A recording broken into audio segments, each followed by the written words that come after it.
राज्यामध्ये दूषित वातावरण निर्माण होईल अशा प्रकारचा प्रयत्न कोणी करू नये. उपमुख्यमंत्री अजित पवार.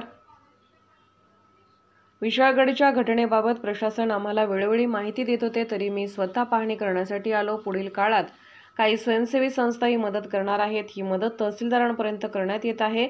जिल्हाधिकारी तसेच पोलीस अधीक्षक दररोज याबाबत आढावा घेत आहेत. सरकार यावर बारकाईने लक्ष ठेवून आहे. सोशल मीडियाच्या माध्यमातून काही व्हिडिओ आक्षेपार्ह मजकूर पोस्ट करून वातावरण खराब होईल असा प्रयत्न करू नका, असे आवाहन उपमुख्यमंत्री अजित पवार यांनी महाराष्ट्रातील जनतेला केले. सरकारने ही बाब अतिशय गांभीर्याने घेतली आहे. चुकीच्या गोष्टीचं समर्थन करणार नाही. अशा प्रकारचं गड किल्ल्याचं संवर्धन झालं पाहिजे. यासाठी दरवर्षी शासन निधी देत असते. अशा शिवकालीन किल्ल्यांवर अतिक्रमण होऊ नये अशी मागणी शिवप्रेमी इतिहासाचा अभ्यास करणाऱ्यांची आहे. समाजामध्ये फूट पडेल, कारण नसताना जातीय सलोखा बिघडेल आणि त्यांच्यामधून राज्यामध्ये दूषित वातावरण निर्माण होईल. अशा प्रकारचा प्रयत्न कुठल्याही राजकीय पक्षांनी, संघटनांनी तसेच नेते मंडळींनी करू नये, असे त्यांनी आवाहन केले. पोलीस ऑफ इंडिया न्यूज मीडियासाठी सहसंपादक डॉक्टर रजनी शिंदे. 2-3 दिवसापूर्वी जी घटना इथं घडली, त्या घटनेच्या संदर्भामध्ये का घडली, कशी घडली, त्याच्या संदर्भात कोण कोण आलं होतं, त्यांच्याशी सातत्याने प्रशासन म्हणजे विशेषतः जिल्हाधिकारी, नंतर जिल्हा पोलीस प्रमुख आणि शासनाचे इतर अधिकारी हे सगळेजण चर्चा करत होते. त्यांना समजून सांगण्याचं काम करत होते की बाबा ह्याच्यातल्या काही विशाळगडावरच्या जी काही अतिक्रमण झाली ते कोर्ट मॅटर झालेली आहे. मुंबई हायकोर्टामध्ये त्याच्याबद्दल काही केसेस चालू आहेत आणि त्याच्यामध्ये कोर्टाचाही अवमान होणार नाही अशा पद्धतींचा मार्ग त्या ठिकाणी काढला जाईल. हा मार्ग काढत असताना ॲडव्होकेट जनरल असतील किंवा त्याच्यामध्ये सिनियर जे काही आमचे वकील असतात ते असतील, ह्या सगळ्यांशी चर्चा केली जाईल. त्याच्या संदर्भात सरकारच्या वरिष्ठांशी पण मुख्यमंत्र्यांशी प्रशासन संपर्क साधत होतं. मग आम्ही सगळेजण विधान परिषद आणि ह्या सगळ्या गडबडीत होतो. प्राईम मिनिस्टरचा पण कार्यक्रम होता. त्या सगळ्यांना प्रशासनाने समजून सांगण्याचा प्रयत्न केला की थोडंसं शांततेने घ्या. ह्याबद्दल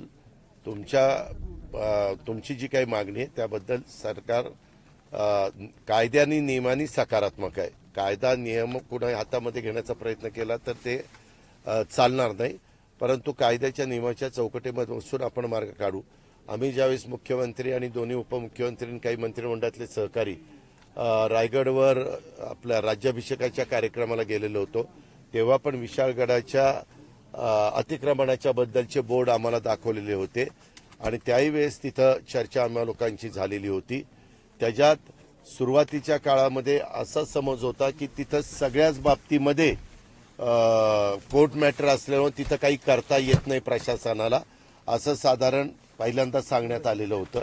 आणि एकदा प्रशासनाने सांगितल्यानंतर ते योग्य आहे असं समजून सरकार त्या बाबतीमध्ये वागत होतं. परंतु नंतर जरा खोलात गेल्यानंतर न्यायालयाच्या बद्दलचं बाजू जे सांभाळत असतात त्यांच्याशी चर्चा केल्यानंतर 13